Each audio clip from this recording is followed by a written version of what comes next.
eye protection is part of the standard. When we're using powerful tools and working under the canopy of a tree with a pole saw, there are times when you want eye protection for that sawdust raining down on you, or someone else running a saw and you're within the wind stream of that falling debris. You want to protect your eyes. The eyes are very forgiving, and if you don't rub them when you get something in there, you can probably rinse out small debris pretty easily. And by the way, never rub your eyes when you have debris in there. You'll just scratch up the surface of your eyes. You want to rinse them out, and there's an old method, an Ayurvedic method for helping the eye clear.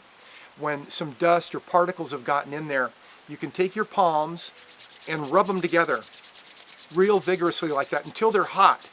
You want to feel that friction, and then right away, cup them over your eyes like this, and just relax your eyes and hold it there for a minute.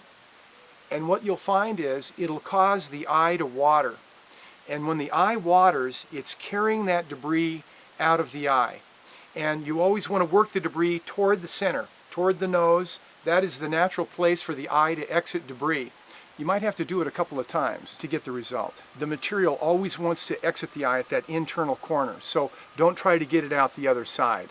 Sometimes you can use the lower eyelid and you can move dust across like this and cause it to go to that internal corner. Then very carefully with your baby fingernail, you can actually get right in there and remove it. So it's best to do this with a mirror. If you have a mirror to help you, many times you can see a little piece of bark or a piece of sawdust, and of course it's just some dust. This isn't some puncture or serious injury to the eye, which requires the doctor every time. But just that usual thing where the clouds of dust coming down from the chainsaw happens to get in one of the ground worker's eyes or the practitioner in the tree. It's just one more little tool in your kit. There's another trick that some people like that have gotten success with. A piece of material in the eye can stick to the eyelid itself.